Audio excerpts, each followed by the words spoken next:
Então vamos praticar agora aqui com os comandos básicos da linha de comando para vocês irem acostumando. Então vão digitando aí junto comigo para ver o efeito na sua conta. Então, primeiro vamos usar o PWD que eu mencionei agora há pouco. PWD é Print Working Directory, ou seja, imprima o diretório de trabalho, onde eu estou agora. Se eu fizer isso aí onde eu estou, eu tenho ali /home /jalves.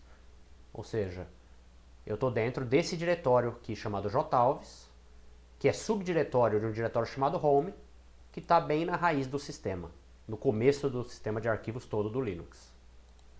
Se eu tivesse em outro diretório,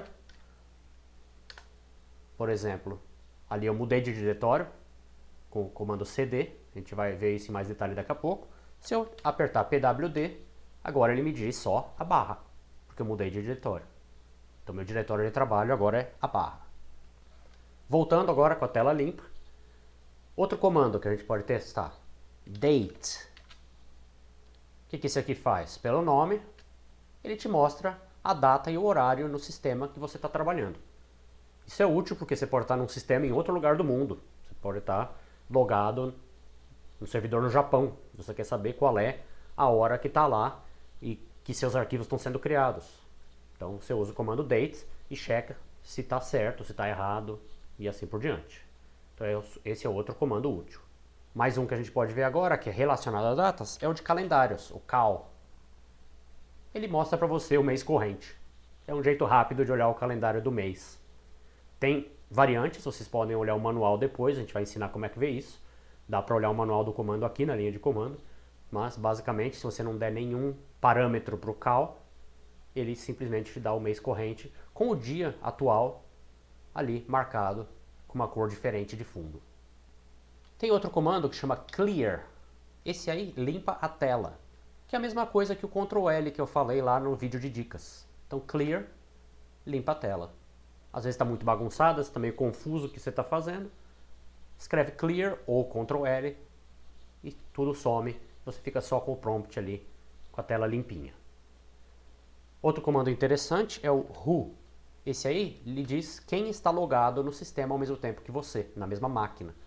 Então se tem várias pessoas logadas, talvez a máquina esteja sendo usada com mais intensidade.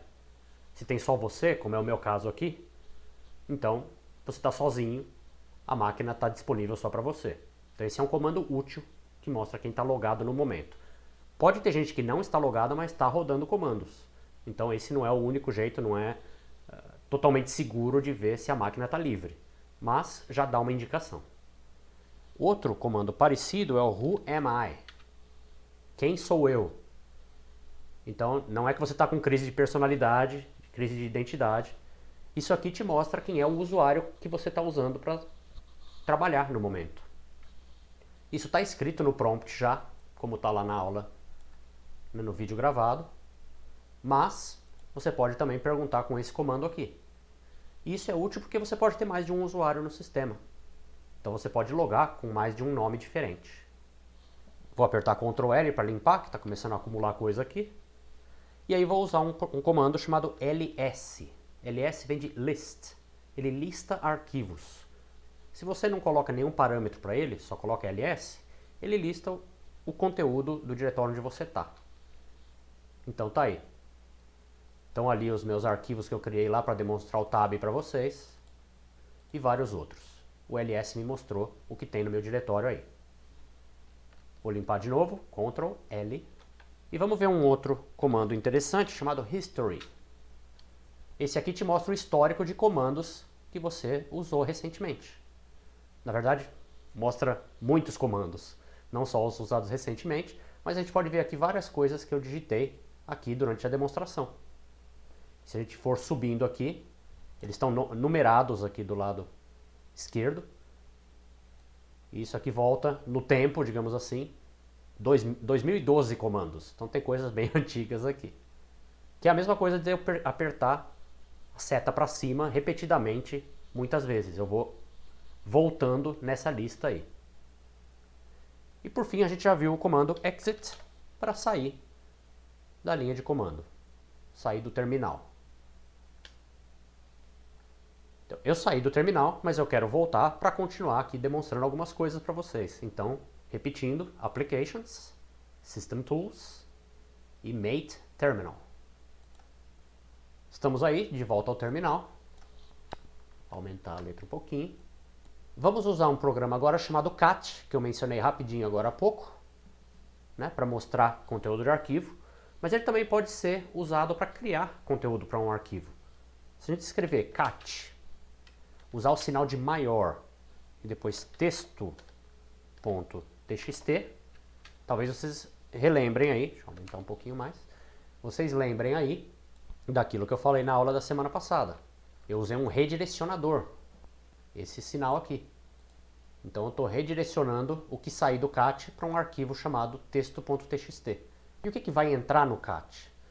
Também, como a gente viu na semana passada, o que entra é o que vem do teclado, porque aqui eu não estou redirecionando de lugar nenhum. Então eu vou apertar Enter e agora ele vai esperar. Ele está esperando por entrada. O cat não, ele recebe alguma coisa e manda para a saída padrão. No caso, ele ainda não recebeu nada, então ele não mandou nada para a saída padrão.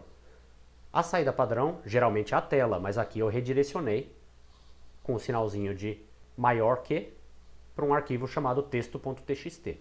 Então vamos colocar um conteúdo aí, meu primeiro arquivo. Esse vai ser o conteúdo desse arquivinho chamado texto.txt.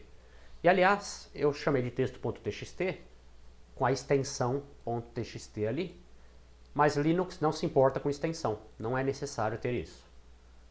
A gente geralmente coloca para ter uma indicação do que aquele arquivo contém, como uma dica, mas não é mandatório, não é estritamente necessário. Depois de digitado aí esse texto, a gente aperta o Enter só para sair dessa linha aí, dá uma quebra de página, quebra de linha ali, desculpa. E aí para avisar o cat, ó, acabou, não quero mais entrar nada, é o fim da entrada, você tem que apertar a combinação Ctrl D. Então aperte a tecla Ctrl e em seguida D. E aí você volta para o prompt, porque o cat reconhece Ctrl D como fim de arquivo ou fim da entrada. E tendo entrado tudo, ele manda tudo para a saída padrão. E no caso a saída padrão está sendo redirecionada para o arquivo texto.txt. Se você usar o ls, lembra que a gente viu ele agora há pouco? Ele lista arquivos. Se a gente usar o ls, a gente vai ver que tem agora um arquivo chamado texto.txt na nossa área de trabalho. Eu marquei ele ali para vocês verem com mais facilidade. Só que aqui ele não está mostrando detalhes mais interessantes do arquivo. Tem muita coisa que dá para ver além do nome do arquivo. Então a gente vai usar o ls de novo, mas com uma opção "-l minúsculo". Isso é com detalhes, é a listagem longa do ls. Então quando a gente fizer isso aí, a gente vai ver um monte de outras coisas na tela aqui. E está ali o nosso texto. Vou marcar aqui com fundo diferente. Em que a gente pode ver ali texto.txt, a hora e a data em que foi criado, o tamanho do arquivo, 21 bytes, quem é o dono do arquivo, lembrem lá da aula que eu falei que arquivos em Linux e Unix em geral tem um dono e o arquivo pertence a um grupo. E aqui estão as permissões. Quais são as permissões para esse arquivinho que a gente acabou de criar? Por default, no Linux, as permissões são de leitura e escrita para o dono, ou seja, para esse usuário aqui. Depois, somente de leitura, nesse caso, para pessoas que estão nesse grupo que não sejam esse usuário aqui. Então, se você, por exemplo, está nesse grupo Teachers, as suas permissões para esse arquivo são só leitura. Você não tem permissão nem de escrever, que significa modificar esse arquivo, e nem de execução. Execução eu também não tenho. E esse último conjuntinho aqui, essas últimas 3 posições das permissões, são as permissões para quem não é o dono e não está no grupo do arquivo. Ou seja, todo o resto dos usuários do computador. No caso também, só leitura. Então isso é o padrão para um arquivo criado novo. Se é um diretório, é um pouco diferente, ele também bota o X aqui. A gente vai ver isso depois. Olhem de novo lá no tutorial, no PDF, se quiserem rever essa parte das permissões, lá está explicadinho de forma gráfica também, que aí fica mais fácil às vezes se você prefere aprender dessa maneira, lendo.